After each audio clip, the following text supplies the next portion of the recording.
welcome to Genizus Podcast, where we dive into the dynamic world generational conversation with your host, John, the baby boomer, along with Jessica, the millennial, and Joey, the Gen Z. Okay, welcome to Genizus, episode number 2. Okay, this podcast is where we dive into generational topic. Yeah, generational. Yeah. Say that 10 times. Right. I'm John. I'm the baby boomer. Are you? Yeah. You're a baby boomer? Yeah. I think it's between the. Wasn't that like World War II? No. No, seriously, I'm not that old. No, I mean like your parents? the category of baby boomer. Even my dad wasn't in World War II. No, like not necessarily like in World War II, but like post World War II, like everyone started having babies. Yeah, post. Yeah, I forgot what the age is, but I'm considered a baby boomer because the end is 64. Okay. Okay, so it's like either 50-something to 64 or 40-something to 64. I was born in 61, so you guys do the math out there. Okay. But You're fucking old. Yeah, pretty much, yeah. Hey, but I still have Still got it in you. still got it in me. You still got it in me. Yeah. And I'm not that old, man. No, it's really not that. Okay. Right. I mean, the new 60 or the 60s are the new 40s. Okay. Right. Keep No, it going. really is though, Right. Yeah. because the age is expanding. Although there's some people that are in my age group that do look really old. I mean, Yeah. they're like, they That's got because brown don't crack. right. Brown don't crack. Yeah, when I'm your age, I'm probably gonna look decrepit. Well, yeah, because You're going to white look like and the pasty. tomb Yeah, you're white and pasty. keeper. But you know what? Here's what I recommend for. He already looks like a ghost. I know this is what I this is what I recommend for a Gen Zer is go into the sun and get a tan I do. like every day. But like, I can't. It's Go into a tan. like winter right now. It's like fucking London outside. He doesn't tan, though. He burns. Oh, you know what? If he stays in Do for you like burn? No, I tan now, but it hasn't been sunny though. So it's been like London outside. Hey, did you hear that story? It came out like weeks ago of a body that they found in a tanning tanning bed, Oh, and it had been there for like a couple days, and he was pretty charred. wait, he? Yeah, I think it was a he. Yeah, What was that, like LA tan? Or like, where the fuck I don't was know. he? I don't know. I don't want to really say who it was, but apparently there was it was a foul smell that came from Oh. one of the back beds, and then I guess they found a body. Was it in the U.S. or was it? Yeah, it was the U.S. What? Yeah. I didn't You know, know in that. Europe, unless you're from England, you're going to be pasty white regardless. Well, But yeah, if you're like from a Latin country, you don't need tanning beds. True. Right. So. Yeah. And I'm Jessica, and and I'm a millennial. Oh my God. Really, Joey. Oh, is my- Joey is. And then my brother is the burps. Yeah, I'm Joey. And you're a Gen Zer. I'm a Gen Z. He's Yeah. a lethargic Gen Z. And this is a show that pits generations, and we talk about all sorts of topics that affect the world, and we put our own insight into it. Jessica is my daughter, and Jessica's Joey is her brother. You guys figure out the math. Yeah. So my mom is also Joey's mom, who's also my dad's. Who's also a wife. cracker. Oh my God. Are you allowed to say that? We had interracial. I can. We had interracial. I can say that. Yeah. Yes. So yes. So So today's topic is one that's kind of dear to all of us because we Is all Mm, we all went through it. Everybody in the world has gone through it. I wouldn't say deer is the right word though, for me at least. Yeah. Joey has You had a deer in your car or something. No, it's just continue. We'll go into it. So today's episode is called School Days, and we are going to reminisce about our grade school, our high school days, and kind of give our own insight and our memories regarding our experiences growing up in at that time. So I didn't agree to this topic. I just want to let everyone know. All I gotta say is at the end of this episode, FBI, just hear me out. That's all I gotta say. Right. FBI. All right. So I guess I'm going to start because You're the oldest. I'm the oldest. So by far. yeah, my school experience. Okay, and I got to preface this by saying, okay, my parents were from Mexico, and so when I was growing up, I had a language issue, Hmm. trying to understand it and all that. So my parents threw me into grade school, and I had a tough time because at that time where we were living, it was Villa Park, and the grade school Illinois. was Illinois, yeah, Villa everyone. Park, Illinois, and it was a parochial school. Should I say the name? What do you mean? What does that mean? It's like a Parochial. Catholic school. Oh, you Yeah, can say Catholic school. you went to a Catholic school too. I know, but So it's a parochial school. I didn't know that's what it was called. Yeah, that's what it's called. Yeah. I just say private Private is or Catholic. yeah, Catholic school. Okay, so it was a Catholic school, and it was called St. A's in Villa Park, and I had a rough time. Now that's just grade school. High school, completely different animal, and I'll go into that a little bit. Grade school was really tough because again, there was a language issue. People, when I was in the school, I was like the only Hispanic, and so they really kind of did not like me.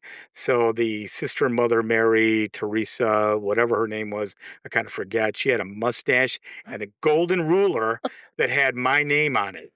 And every time she saw me, she just had to take it out of her desk and put it on the side, and she was ready for whatever What was going to the happen. fuck? And so I was spanked quite a few Like times. butt Oh yeah, or knuckles? butt, hands. Yeah, at that time there was no, the teachers going to jail or whatever going to Yeah. give you.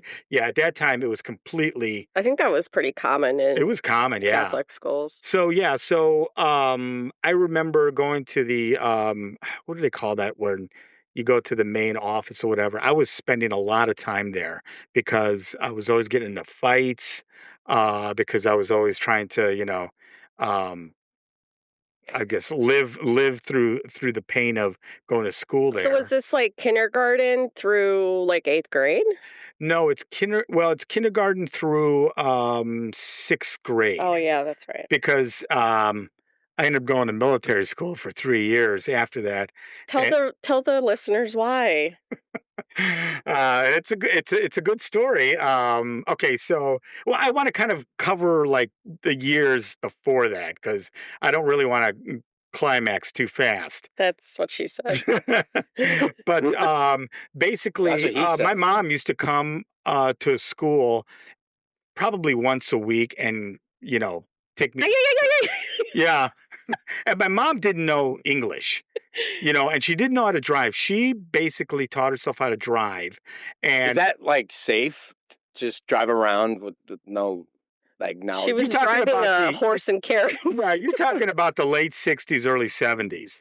So there was really no, okay, I'm going to pull you over and give you a ticket for not having a license. But I think she had a license already. Mm. She had gotten her license, learned. My dad taught her how to learn how to drive and all that. So, I mean, for the most part, though, we did walk. I mean, I remember one year there was a snowstorm and it was like 7-8 feet tall of snow, and we had to walk through it to go to school. Ugh.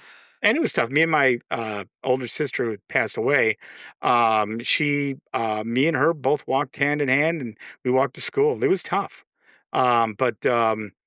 So anyway, going back to that, the teachers thought I was retarded because I, because I could, You can't we say spoke. that word. Okay, Yeah, you I can say was, retarded. You I- boomer. yeah. You So can say I was, retarded. yeah. So the teachers back then saw that I had a speech impediment and a learning disability, and it Oh. wasn't a learning disability. It was basically You at needed home. like ESL.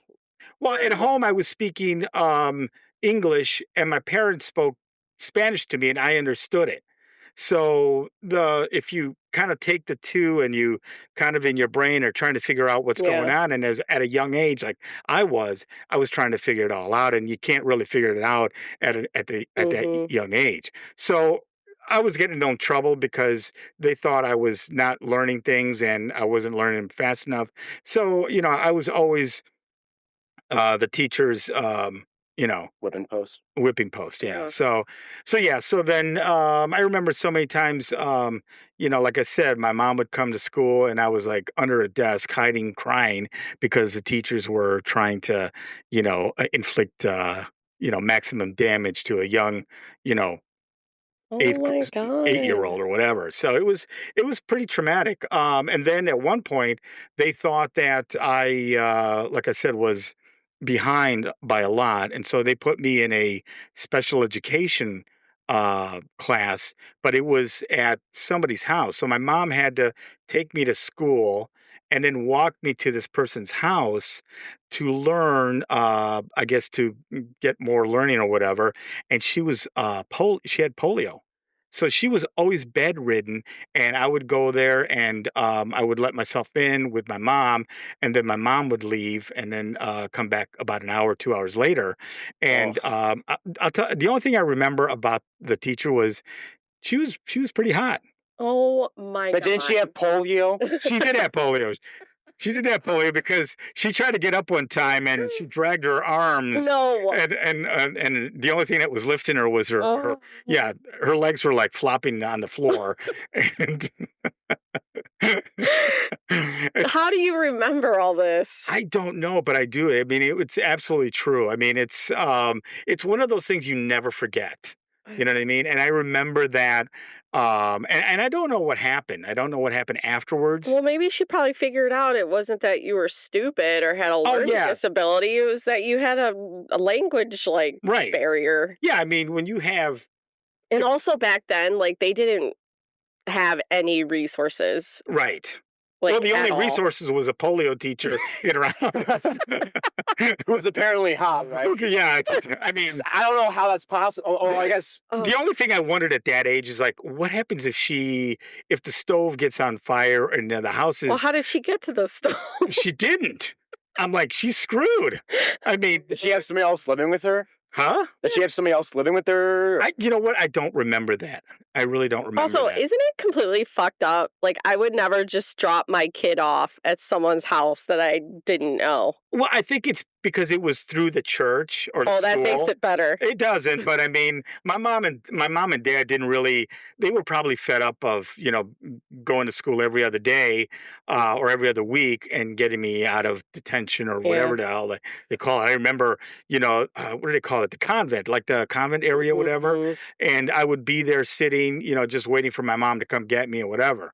So anyway, that was a really traumatic time. I mean, I really don't remember learning anything, to be honest, back then. With the polio teacher, I do remember learning some things.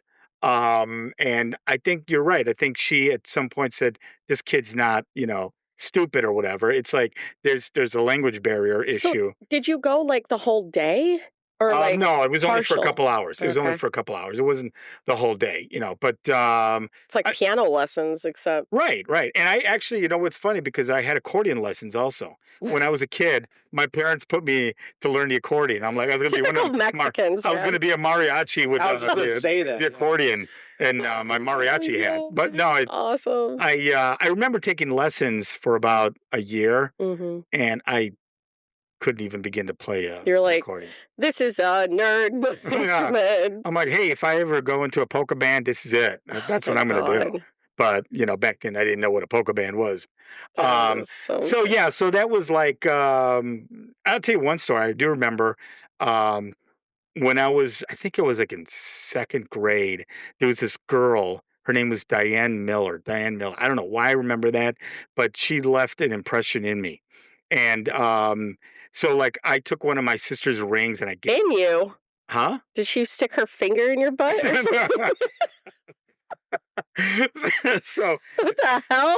yeah. So she was like, I mean, she was like we were in second grade or whatever. I liked her. And so I started, it was like puppy love, whatever. Mhm. But, I took a ring from my sister or a necklace or whatever, and I gave it to her. And some kid like took the ring or whatever and started making fun of me.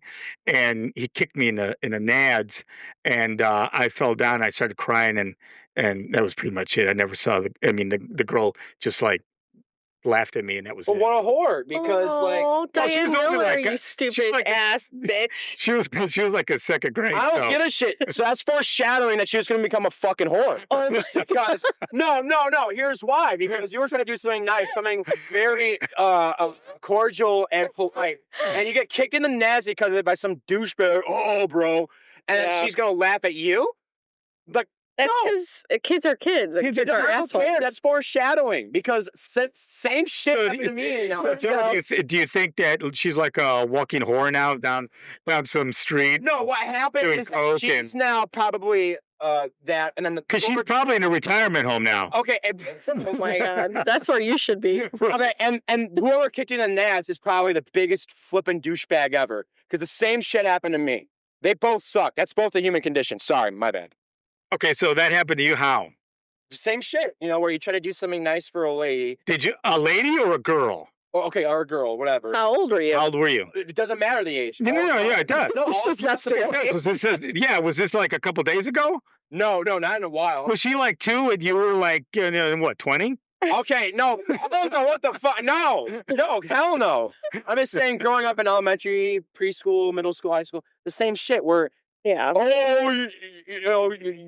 stupid because you want to do something nice, so fuck you, and then kids are bullies, man. they are, dude. People are still bullies. They're bullies for the rest of your life. But Back when I was growing up back then, it was probably 10 times worse. Oh, I'm sure. And especially if you're, a Mexican or whatever, and you're not, you're different from everybody else. You're not white and you're not, you know what I mean?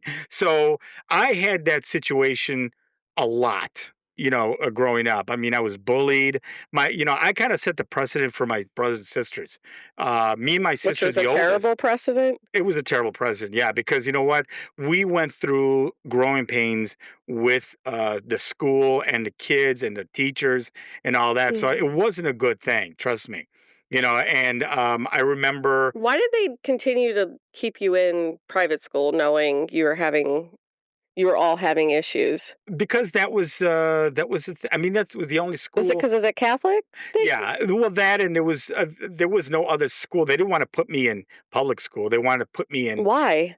That was their thing. I mean, that was my parents. Because they're. Yeah, they wanted me to get a good Catholic education, and Well, how good could it be if you're getting whipped every day? I don't get it. Sound like a good education. And then you have to go. You can't even go to school. You have to go to someone else's polio's house. Yeah, yeah. I mean, okay, I'm not trying to make this religious, but again, it kind of goes back into that double standard Christian mentality of like, it's either this way or this is the only way. This is the only way. You have to be under the house of God in order to get an education. Yeah. But it's like, but why is Christianity getting influenced in education? You're just learning the ABCs, for fuck's sakes. Well, you're talking about a generational thing, okay? Because people still believe that nowadays. Things have changed. I think things have gone. Catholic schools have gone kaput. Yeah, and you know what? And if you're from the South, because they want to stick Bibles and say the Our Father in public schools, which I don't know if anybody knows the Constitution or the amendments, but there's a separation of church and state. That does not exist in today's world because now they want to put, religion in public schools, which is wrong. So it shouldn't be a thing. It should be separate. Right. Thank you, Joe. Yeah. Yeah. Thanks, Joe. So then what happened after polio? Okay, so after polio, now, obviously growing up in that situation, there was so many things that happened. I remember me and my sister were playing around in the house and I bashed into a side of a wooden couch and I cut my eyeball. All right, and not your eyeball. Well, the your top eyelid, but my eyeball was coming out of it. The fuck? Right, and so my dad took me to the hospital, and they stitched it up, and they poked the ball back in, and so I had to wear sunglasses because the eye, my eyes were very sensitive. Yeah, so I had to wear sunglasses for a long time. boy, did I get hammered at school. The kids started calling me like Sammy Davis Jr. and What? yeah, and also not Sammy Davis. Was it Ray Charles? Yeah, so it was pretty bad. So yeah, it was nuts. And so like anytime I would feel something like any kid that wore sunglasses to school would look like a fucking rock star. right, but it wasn't. Well, remember I was Hispanic and I was Yeah. an outcast. You know what I mean? So there was no diversity, and I think diversity started to happen a little Mhm. later. But I mean, heck, I remember when I was a little older. I think I was in 5th or 6th grade. My dad, um, my house was being constantly bombarded by shit bags, What? and people would throw bags of shit at our door. So the one incident I remember Why? because Oh, they 'cause they're hated assholes, yeah, yeah, because okay. there was a lot of prejudice back then. I mean, nowadays you don't even think about stuff like that, but No. back then Well, you do, but it's it's kind of different. yeah, it's different. I mean, nowadays, yeah, back then it was nuts. I mean, every time our house was always being bombarded by shit bags or Mhm. just stuff being thrown in our yard or whatever. And my dad made a good living. He worked for the Indiana Harbor Railroad, so he made a good living, and we had a nice house and stuff like that. And And Dita didn't. She's at home, right? my mom was a stay-at-home, yeah. She took care of the loads and loads of laundry, that came out of 7 kids 7 kids, and 2 yeah. adults. 2 adults, yeah. So it was yeah. I mean, we didn't have any pets. The only pets we had were, I think I had a goldfish, a couple goldfish that, You you know cooked up and put in no, your no, we had empanadas? food. We had food, but, no, yeah, so one of the incidents was, we just came back from school, and these kids were following us. They were a little older, they were on their bikes, and my dad already knew to expect these kids. My dad took out his, 357 Magnum and was ready for them, and so, when they came by, they were about ready to throw a bag of shit at our door. My dad took out his gun and shot it into the air. Oh my Nice. And god. so these kids just ran Jesus. for it. One of them broke his leg, Yeah. broke his leg, and they never Getting were hit by a car. right. Holy shit. Right. And we never saw them again. What about the shit bags? That never happened again. stopped? That was it. So those 2 little fuckers. It was more than that. I think it was like 3 or 4 of them that hung around each other and stuff like that. But yeah, we never after that, never saw them again. You know what? Nothing says stay out of my property than 357 Yeah. Magnum. So they were scared out of their Jesus. minds. They never yeah, so yeah, but that was, that was like Yeah, I don't think that can happen anymore. no, no, if that happened. Well, they used to have in Chicago, they used to have the shot spotter. That doesn't happen out in the suburbs. So I mean, Shot spotter. that's when if somebody shoots a gun, the police are called right away to that area. But Oh. the mayor of Chicago, Brandon Johnson, decided not to have it because he's just a douchebag. Oh, Yeah, yeah. But I think that saves lives. But what are you gonna do? right. But anyway, so getting back to my whole story of going to school and stuff like that. The biggest traumatic thing was from 7th grade to the first year of high school was I was involved in an incident with a kid. We were tussling over a coat, my coat, and he wanted to just screw around with me, and he wanted to take it. Well, we got into a fist fight, like as much as a fist fight could be at that Mhm. age, 6th graders. So the teacher tried to take it away, try to separate us, and I was cocking my arm back to hit him, and she got in the way, and so I ended up clipping her in the face. I don't know if it's complete hit, but I Like hit your her. elbow?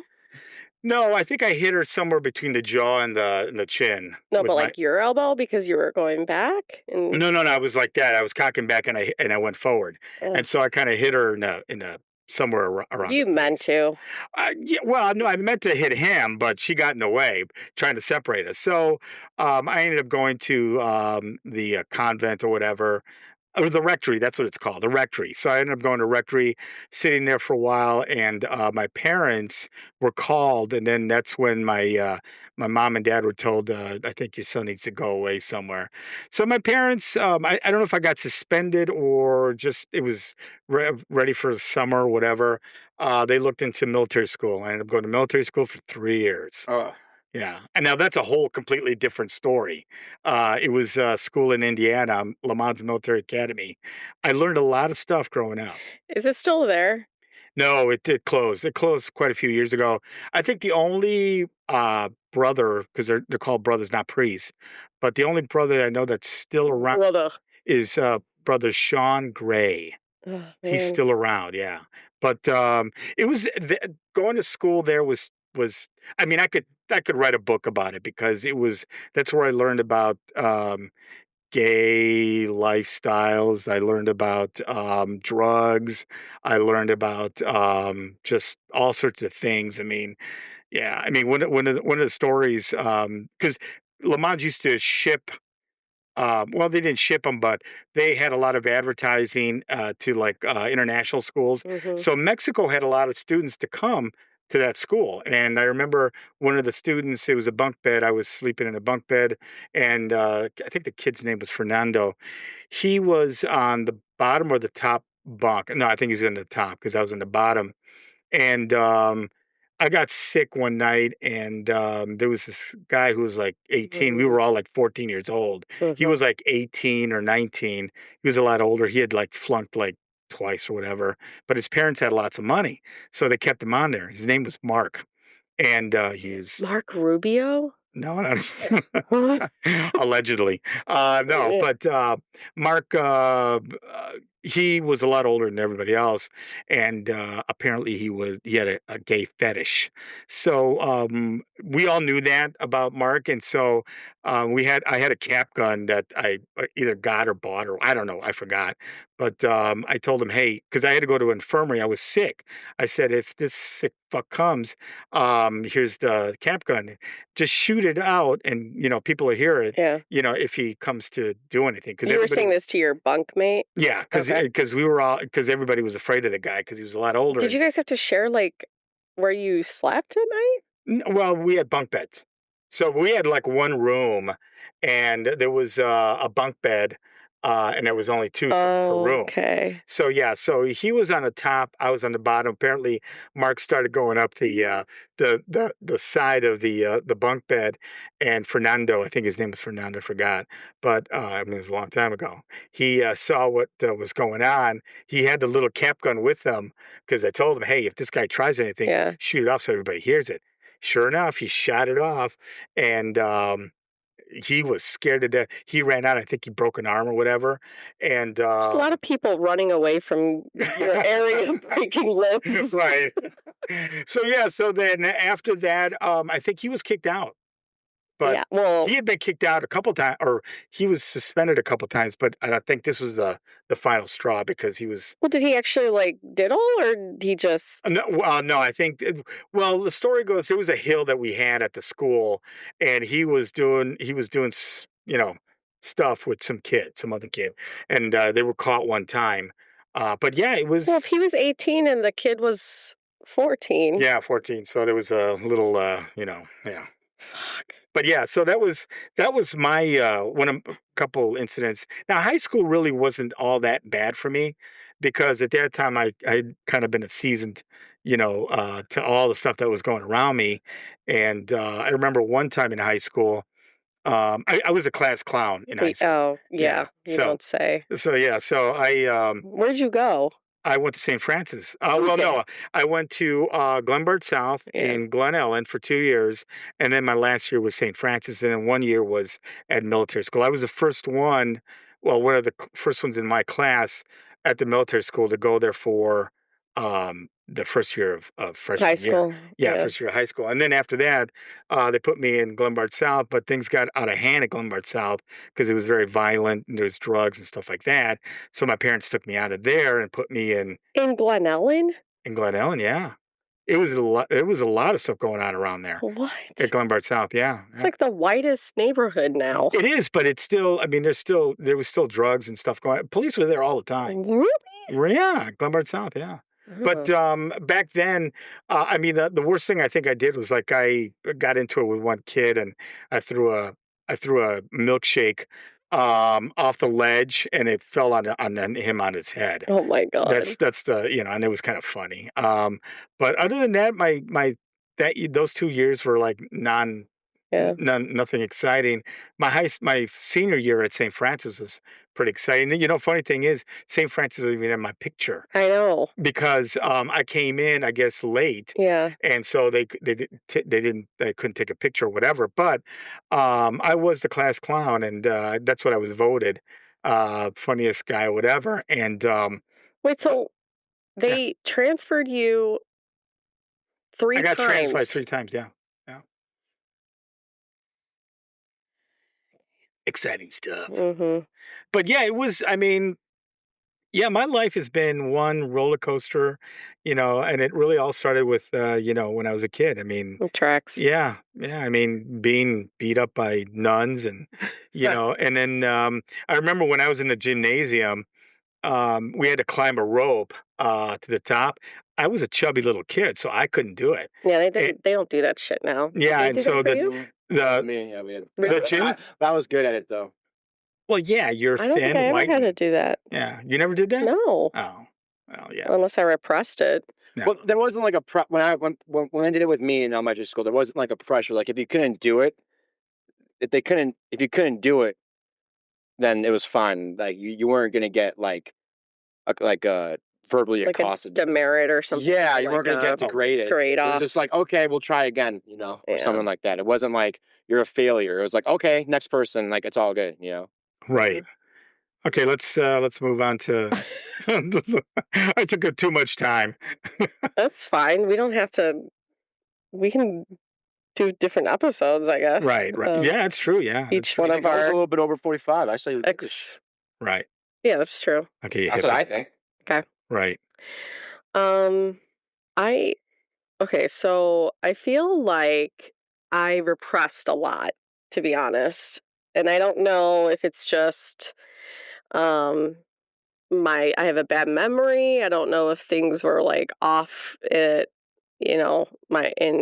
at home, but I like a lot of the memories I have are people telling me stories about me. So like So you're suffering from amnesia. no, it's a repression. Like I just don't remember. I think I got bullied a lot too. Yeah. And then because I also went to private school in Glen Ellen and was Let's say the name, St. James. St. James, and I was chubby and Hispanic, and I think I also had a speech. Well, my mom told me that I had a speech delay because I was growing up in basically 2 separate households with mom speaking English and then, with you and Dita and Data. So I call Dita and Data as my grandparents. Yeah. I couldn't pronounce abuelita. Abuelita. And so I just said Dita, Data. That's why I called them. Yeah. So because my parents were divorced, I grew up in basically 2 separate households. And so I had a speech delay because I was speaking Spanglish basically at one house and then English in another. And so I also had, and back then, even in my generation, like they did not have resources at all.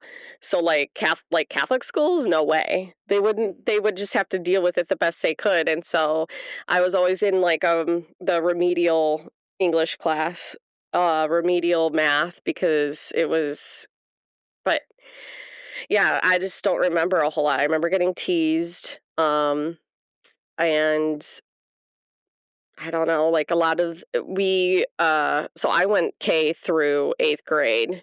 And at St. James. And so like the kids that I started in kindergarten with basically were the same kids that I went through the entirety of my grade school life. And so that's really difficult because you can't really shake anything so for like, my first communion, Dita and my Aunt Beatrice dressed me up in this ornate homemade dress. Oh, yeah. It's right there. It's right there. Yeah, it's right there. Yeah. And Wait, which one? that one. Right there. That's her first communion dress. And the night before my first communion, my Aunt Beatrice thought it was a great idea to perm my hair. Mm-hmm. And I wake up in the morning and, this is without asking my mom. My mom had never had any opinions about anything with me. Yeah. And I wake up in the morning, they take the curlers out, and it looks like I'm fucking Annie. And I had tears in my eyes. That you were what? Like I was Annie, like the big afro. Because Annie? she permed my hair the day before the event. I'm trying to get a Annie who? Annie the musical. Oh. She has an Annie afro. Have a perm? Yes, she's an afro. So you had red hair? No, I just mean like the curly afro-ish, yeah. And so I don't think Annie has an afro. Look it up. She had curls. Look it up. Okay, all right. Yeah, I was devastated. And then on top of the hair, putting me in that dress, which everyone went gaga for. And I say everyone's kind of a pretty dress. The guys. Yeah. And I call the guys my aunts. It's the cult family that we have. This fucking dress had a hoop skirt. And it was so itchy. And yes, it was ornate. It was ornate. It was handmade. My Dita made the dress for, I think, one of my aunts. Say it was haunting. Well, it was haunting. It fucking haunted me throughout the rest of my grade school and into high school. That's what I'm trying to get at is like, that's one of the memories I have is like waking up in the morning, have this afro, put on this crazy ass dress, and then, having my first communion and, it wasn't easy for me because I felt always like an outsider or like an outcast because of all of these family things that your family decided to do to me. And it was so anyway, that picture of me at my first communion, they fucking made fun of me. Like teachers would make fun of me and bring out that picture. Yes. I remember that. In like our eighth grade like yearbook, they fucking put that picture in there as like to make And in high school, like people brought it up and stuff. And then how many friends do you still have that you talk to from grade school? Yeah. Any? Like actively? No, I don't think so. But I mean, like I follow them on like Instagram and Facebook and stuff. Yeah. I don't know, like a few. Yeah, you know what? Actually, I looked up some statistics. They say that Gen Z or millennials do have some friends that they follow on social media, but contact-wise, not really. Mm. Now, millennials, it's even worse. Gen Zers, right? Gen Zers, yeah. They don't even they're like 40% less than us. I don't have any friends that I know that, either they're dead or they don't want to be found. So, yeah. Well, okay, so Daniel is in between. Yeah. Because he's a Gen X. He's Gen X, yeah. And he still has That's your friends. Husband. Yeah, my husband, sorry. His best friends he's known since like first grade. Oh, wow. Like, and they're all still friends. And I mean, that's kind of an oddity. Is it? According to your research, it's in between. So, well, he's a Gen Xer. So, I mean, I think the statistics are that they have about a little bit more closeness, than millennials or Z, yeah. Well, and then what it's really odd is because I went to a private grade school, right, and then I went to a private high school. I went to St. Francis. And so I would say probably half or maybe a little less than half. And like we had small classes. Like I don't know how many kids were in your like grade school going up. I think grade school is very small. Yeah. So high school, it was also small because it's St. Francis. Well, when I graduated from St. Francis, it wasn't a lot. Yeah. But Glenbard South, lots. Yeah. There's lots. Yeah, because I think we had in our graduating class at St. James. So in 8th grade, we ended up having like maybe 27 or 28 kids.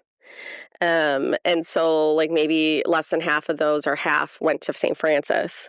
I'll be honest with you. When you were going to school, I didn't really like St. James. Why did you? I didn't either. Why did you keep me there? My family. Okay. Yeah. See? Because remember, I was, we were divorced, and they wanted you to St. James. To keep me close. Well, that. To keep me close to the family. You said Italian, not I know, Mexican. okay. Aye. Yeah. But, it was a hard situation because I didn't really have a say as to what school. I would rather you be put in public school, but that really, my parents were like, I was living with them, and I even, here's a funny thing, I had a motorcycle back then, a Harley, and I had to sell it. Yeah, I had to sell it so you can keep going to school. Even though you didn't want me to go. I know.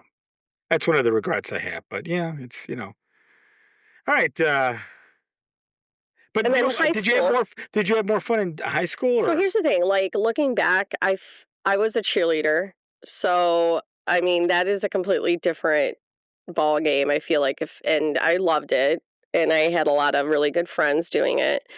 But people talk about their high school, like Daniel, they talk about their high school experience like way different than I do. Honestly, like I can't remember my junior year of high school at all. Senior year was a lot more fun, obviously, because you have the hope of like moving forward. And then, but like freshman year was rough because you're just getting used to like going from the same group of kids you've known for 9 years and then going to a way bigger school. And why way bigger? I went from like 27 kids to our graduating class was like 165. So, to me, that you expanded my world a lot, but it still was such a small, like, culture. And it was, it was, hello. It was like I don't know. It was, I didn't love it. And then when I talked to other people who had like public high school, like they had so much more opportunities to do stuff like but don't you get lost in a big school like that? I don't know, Joey. Yeah. Joey, did you get lost in school? It's not my turn. I'm done. No, it's not my turn yet. It is. Hey, Hippie, it's your turn. But does the have more to say them? Huh? That's it. The thing is like there was nothing very significant. One, because I feel like I was always felt like an outcast being Hispanic and being bigger boned. I was never very thin. And looking back now as like in my high school years, I was so fucking thin. Like I would give anything to be that thin now. But look, in the moment, I always got made fun of for being fat, like in high school. See, I don't see that because I remember you being popular. I was semi-popular, but like I hardly ever dated.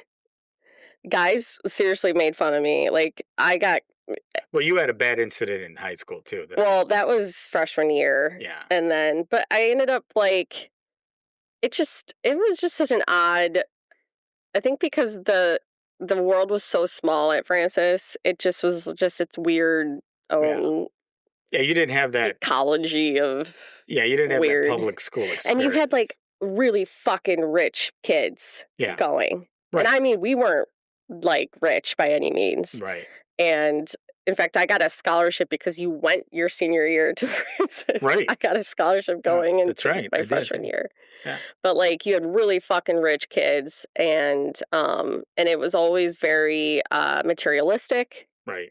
Like you always had to wear like Coach bags or Louis Vuitton or have like those stupid ass Chanel like hearts. And that's a Catholic school and so it's like you kind of don't think that but you have to have the money to go. You have to have the money. Oh yeah. Every year was like $9,000-$10,000. And then everything else, like all my cheerleading and everything else was like thousands of dollars. Like anything else that you did had to be extra money. It wasn't included like a public school. Right. So I don't know. I have lukewarm feelings. It wasn't horrible, and then on top of it all, the Catholic stuff. So like, Yeah. Joey? Okay, so we've been doing a theme where we start from chapter 1 to chapter high school. Well, that's it for today's show. No, but seriously though, like we want to start from chapter 1 to chapter high school, right? Yeah. Well, however you want to start. I mean, Well, you went to Jefferson, right? Okay, so I guess we'll start at preschool. I actually have some memories from preschool. I went going to Jefferson. Really? Preschool? Yeah, like not a lot of memories, but Did your teachers change your diaper? no. I just remember like certain very specific memories. I got along with. I actually had some buddies in preschool and everything. It was Some buddies? yeah, because it was preschool. It was easy. It wasn't. Everyone acted, Well, you know how old you are at preschool, right? pretty young. Right. Actually, I do remember Joey like having some good friends, mostly because you were in like a special needs group. Yeah, so I was gonna get into that, but I mean, I don't mean to laugh. It's just no, it's not. No, you can, but no. That was like me and the polio chick. Yeah. Yeah, no, because I okay, so in like the early years of my education. By the way, I gotta say something about the polio chick. The only reason I had agreed to go like another, because it was like 2 years I think that I went. The only reason I wanted to go second year, she had some nice knockers. Right. Weren't you like in 4th grade? I was in 5th grade, I think. No, yeah, 4th or 5th grade. Hey, Ew, wow. a young man knows where he's going at that age. That's gross. Okay, so back to Jefferson. Yes, go ahead. Yes. Well, yeah. So the early years of my education. I mean, this continued forever, but like especially in the early years, my parents knew that I had deficit problems. So yeah, I was on the short bus definitely in kindergarten. I think 1st grade too. At least the beginning of 1st grade. I mean, it's still true. I still have problems, but like I've come along. I'm allowed to say it. I've come a long way. But I think the difference was that the environment you were in, like, it was a lot better. They had so many more resources. Yeah, for kids. Even it was so like, much more. Yeah, it was the genesis of all that. Like, yeah. it's even better. It's like a million. It's still better today, but like even then, it was the beginning of it. We're like, okay, we should give kids a chance to actually, become something. And not everyone learns the same. And not everybody learns the same. Exactly. Doesn't mean you're stupid. Right. It's like with me, it's like I'm kind of not as talented and smart in certain areas, but in other areas, I'm pretty competent. So it's just what areas? We'll get into that later. So, yeah, but anyways, like the early years, yeah. So they knew that I had some problems, but I was able to get the resources, and preschool was actually pretty fun. I can't believe I have memories from then, but I do. I have one memory of, running around in like, the hallways and everything, and making arts and crafts and stuff. Even though I was terrible at it, it didn't matter because me and my friends, we just did it anyways. Kindergarten was kindergarten. But anyway, so elementary school was, I had a lot of resources to help me, because, like I said, I had a lot of problems. I got in a lot of trouble. I'll admit, at first I was kind of a bully myself, and I'll explain why. It's not that like I had malintentions. It's that I had all this pent up energy, and I didn't know what to do with it. So I would spit. Like, for example, if people were to have annoyed me, I would just fucking spit on them. What? Yeah, I got in trouble like all the time. I would just, if some idiot pissed me off, even at that young of an age, I would just spit on them, things like that. Or if somebody during recess was being annoying and like taking the ball from everybody, I would pick them up and slam them on the ground. It's not because I was malintended. It was because I just didn't know what to do with all this energy and what to do with all these, things that were happening in my mind. So I would get in trouble a lot. In class, I wouldn't shut up. And, et cetera, et cetera, et cetera. So then, people loved that. It was like entertaining for them. So it'd be like, hey, do that again. I'm like, okay. And I would do it again. But then eventually, my people caught wind of it. So then I eventually started going to, psychiatrists and stuff. I also went to Taekwondo, which is, martial arts for anybody who doesn't. I'm pretty sure everybody knows what Taekwondo is. But that helped shape me up too, because it taught me discipline and integrity and all that stuff, and proper ways to channel the energy. So then I became a lot more docile. But then with the docileness came the opposite, the opposite. I had some problems getting in, squabbles and stuff, but it was kind of the opposite now, where I started getting bullied because I was an easy target because I was sensitive, but I was also very loud and present. So I was a very easy target for that shit. So and kids are assholes. And kids are assholes, right? So I'm an easy target. So yeah, I got bullied a lot too. Eventually, and both physically and verbally, just because I was something. So it's different because you guys were Hispanic. For me, it was because I was an oddball. I didn't. Mm-hmm. I was super atypical from everybody else. So they didn't know how to handle that. So what better way than to take advantage of that? Mm-hmm. And so then middle school started, and that was a fucking miserable time. Middle school is just awful because I kind of grew even more apart from everything. I just didn't know where to fit in anywhere. Were you on medication, by the way? I think so. Yeah. I think so, yeah. And I was also just really nervous and scared of the world. And it didn't help that, I love my mom, but it was just kind of hard growing up with her because she tried her best to help me, but at the same time, though, she just kind of reinforced that you're different, so we need to treat you differently. No, let me do that. So I didn't know what the fuck to do because every time I wanted to even breathe, no, I had somebody on my back, jumping down my throat, telling me, no, you're not doing it right. Shut the fuck up. No, stop doing that. Okay, she wouldn't say shut the fuck up. No, I'm not saying her even specifically. I'm just saying that, that's how it felt, is that, So she didn't understand you. Yeah, she and then nobody else pretty much around me because, I couldn't do anything right. And I'm leaving out a bunch of stuff. I'm just saying that she's sorry, Mom, if you're listening to this, but yeah, she's kind of a fucking nag. Yeah. I mean, especially on Joey, growing up. So Joey and I are 14 years apart for our dear listeners. And so my parents got divorced when I was 4, and my mom remarried my stepdad when I was... I think you were 5. 7. Shut up. 7. Oh, 7 or... No, I was 9, I think. Yeah, because... I think I was 9. Yeah, because your mom... I think it was in 2000. Your mom dated for a little while. Yeah, before she dated other people. Yeah. And then... she got remarried to my stepdad, which is Joey's dad. And then Joey was born when I was in 8th grade. Okay, right. So there was a Southern Star. Yeah. So a lot of the,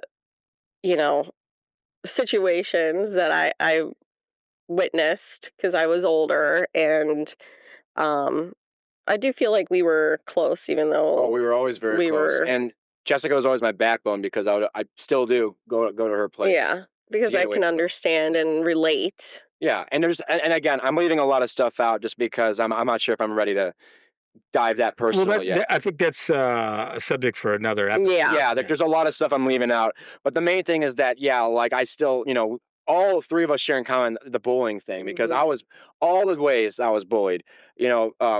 One story was still in elementary school. Getting tied up to, this is one of the worst ones. Was these 2 kids? Say their names. Jordan and Robert, fucking pieces of shit. One of them recently came up to me and apologized, and I did. For real? Yeah. Was he 600 pounds? No, but I forgave him because he was very genuine, and we eventually had some good times too once we kind of got older. He did apologize, and so I forgave him because it was genuine, right? And it wasn't all just bad memories, but you don't see that a lot, though. I mean, you don't. No, yeah, and it was genuine. It was genuine, and there were still some good memories there. There's still some good memories there, even though a lot of it was fucked up. And he even admitted that. He's like, I did some fucked up shit to you. I'm like, yeah, you did. But he was genuine, and I forgave him, especially since eventually, as time grew on and we both he got more mature, there eventually was some good times. But yeah, so that was one of the most traumatic incidents is when I got tied up to a fence for 5 minutes, and they would spray me with the hose and have have a garden clipper and fucking play with it in front of my eyes for 5 minutes. And but this was at school? No, this was in the neighborhood. Oh. So it would be in the neighborhood and at school. And they drop your pants? What the? Yeah, I would get pantsed and shit all the time. Really? Oh yeah.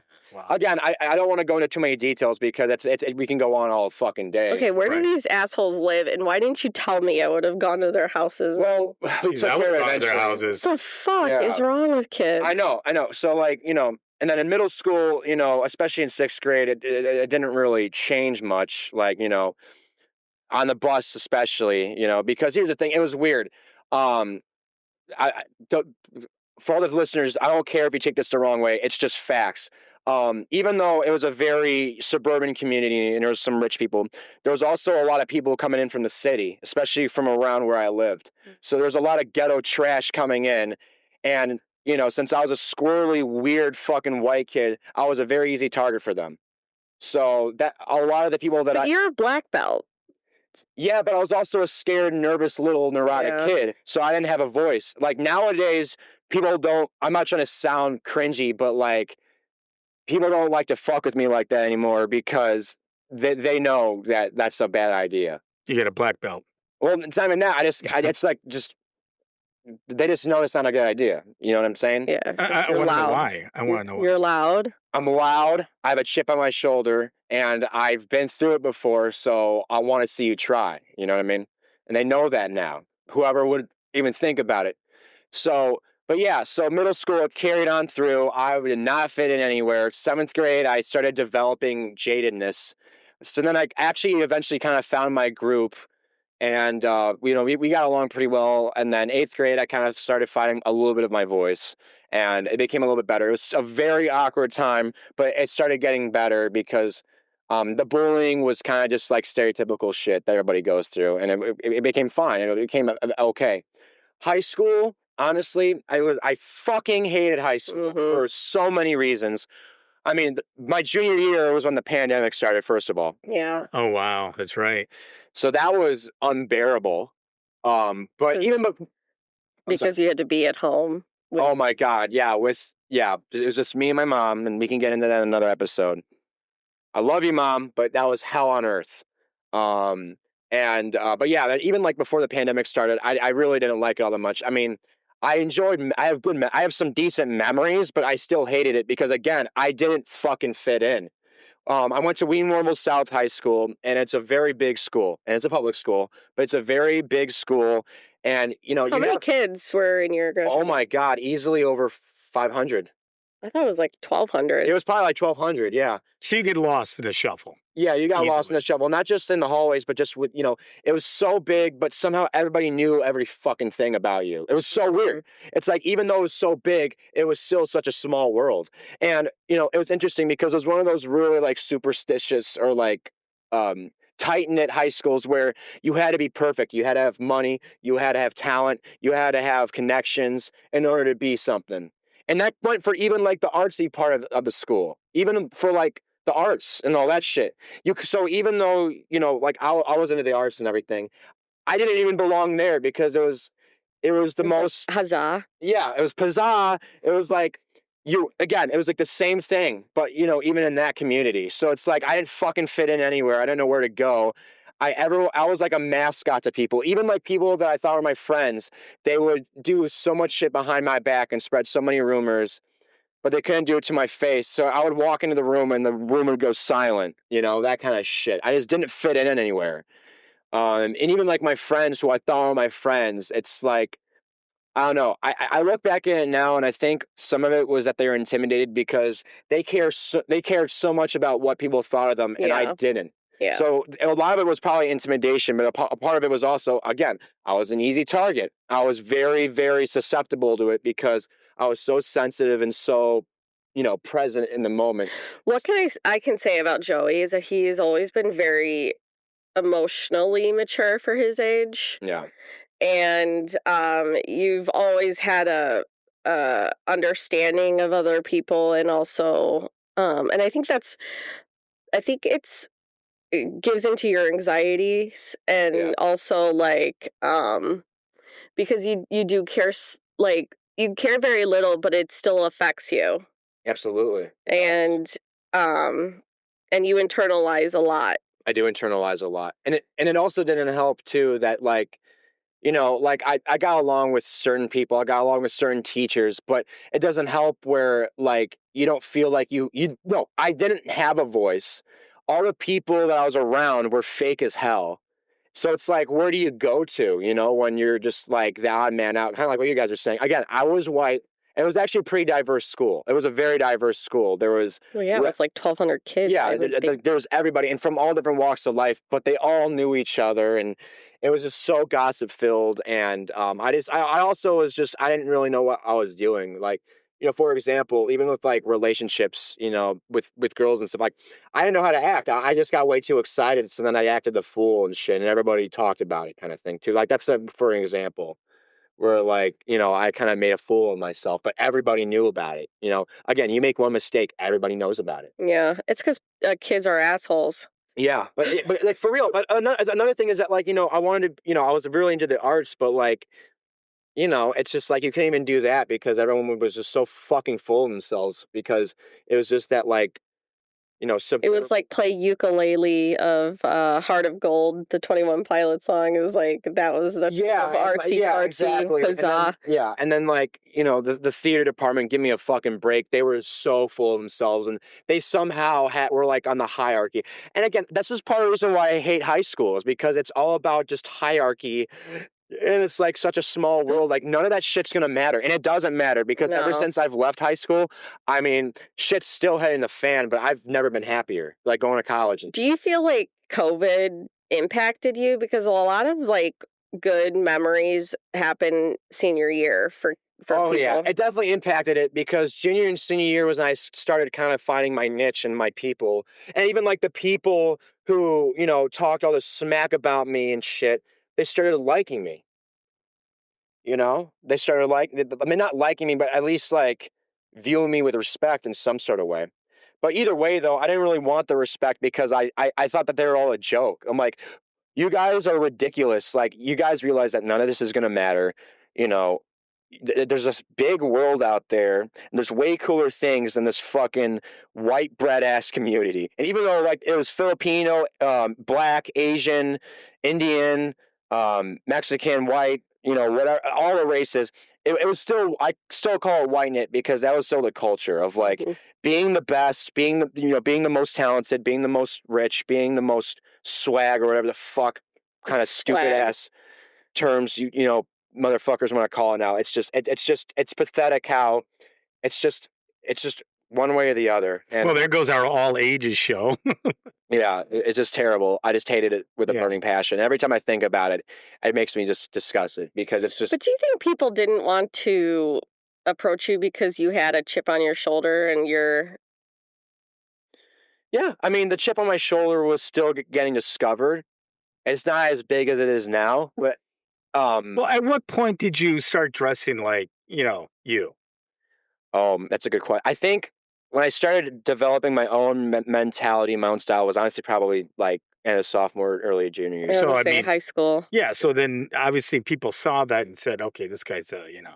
Yeah. That's when I started kind of being me. Like, because a lot of that was also my mom. And again, I love you, Mom, but she was very controlling. And so a lot of like the way I showed myself was like her creation. You know, what do you mean? Your like creation? I was kind of like her boy. Frank and Joey? Yeah, literally Frank and Joey, because it wasn't me yet. It was her version of me.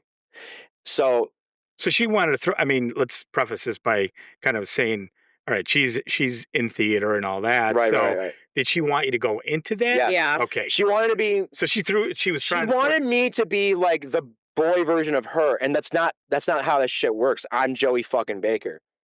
But you did enjoy doing that stuff. I did at first. At the time. No, but I did enjoy it. It wasn't even the theater part. It was like the personality. Oh, yeah. And like you had to become something that... Yeah, like my own person. Yeah. You know, like... Were you trying to make her happy? I think I didn't know any better. I think I was so like in that mindset because of what I was getting fed that I didn't know any better. So... Okay, but to be fair, every parent does what they know with their kids. Right. But with her, it was different, though, because it was like, no, you really need to be this. and I didn't know any better. So I think that was part of the reason why I was so nervous and so scared, is because I didn't know what to think yet.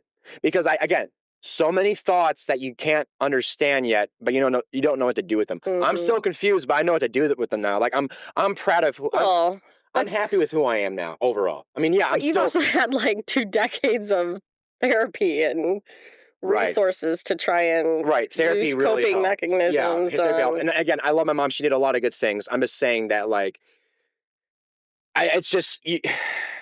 Well, here's the funny thing. Okay, because you're talking about therapy, and mm-hmm. you had. When we were kids, when we were growing up, there's no therapy. We didn't have any of that. No, we didn't have any of those. That's we had to deal. Topic for another episode. It's a topic for another. But we had to deal. Yeah. Mm-hmm. And trust me, the stuff that I had to go through is. Oh, that sounds terrible. No, it sounds fucking awful. And that's like something that I'm really graced with, is the fact that I had therapy and even like the taekwondo thing saving, because I think about the route that I would have gone down. I would have ended up in juvie. I would have ended up, I don't know, bad streak. Never say never, Well, that's it for today's show. It was a hot topic. Yeah. It was a hot topic. But so any final? Kids are assholes. Yeah, I mean, bullies. It's it's not just kids. It's the parents, it's the teachers. Yeah. That kind of like shape all of us. And when I was growing up, they did a horrible job of shaping me. Yeah. Okay. For Jessica, what was it like? I'm gonna plead the 5th. Okay. It's awkward because you're my dad, so it's like I don't want to make you feel bad or anything. No, you can. I mean, remember, I'm independent, right? Yeah. So I did a terrible job as a parent. No, but I think there was missed opportunities for you to be more involved, right? And because that was working. Yeah, and you kind of left me at your sister's and parents' house when my mom was a perfectly able parent. And well, remember when we got divorced, there was a lot of stuff going on when we got divorced, and I was like, I'm never going to do this again. I bought a motorcycle. I took off and did my own thing. Well, that's a whole lot of what you thought, but you didn't really think about what the child was going through. Right, and that's what I'm saying. I'm like, I was selfish in the way I was thinking back then. I mean, obviously I regret a lot of that because I didn't spend a lot of time. That's why now, as I got out of that phase back then, I tried to spend as much time, but I also had work, and I spent a lot of time doing work, which, with everything that's going on in today's world, it's just fucked up. Mm-hmm. So, but I think everybody has regrets. Even if you're the perfect parent out there, you're not the perfect parent. No. There's always going to be things that you should have done better, things that you should. No one's perfect. Right. Yeah. It's, and I kind of feel bad. I shouldn't, like, about my mom. Like, I do love her, and I know I kind of probably sounded spoiled because I'm leaving a lot of details out on purpose because there's no point in bringing that stuff up. It's not all about me, but there's no point in bringing it up, especially for this episode. Right. I was just saying that, like, again, I'm leaving a lot of things out, but I'm just saying that, like, I think one of the main problems that I had, because I had a lot of good resources, I had a lot of teachers that were my heroes. I loved a lot of my teachers because they loved me and I loved them. Yeah, you had a lot of good. I had a lot of good resources, but part of the reason why I hated high school so much is because I had no control. There was no control. There was no voice.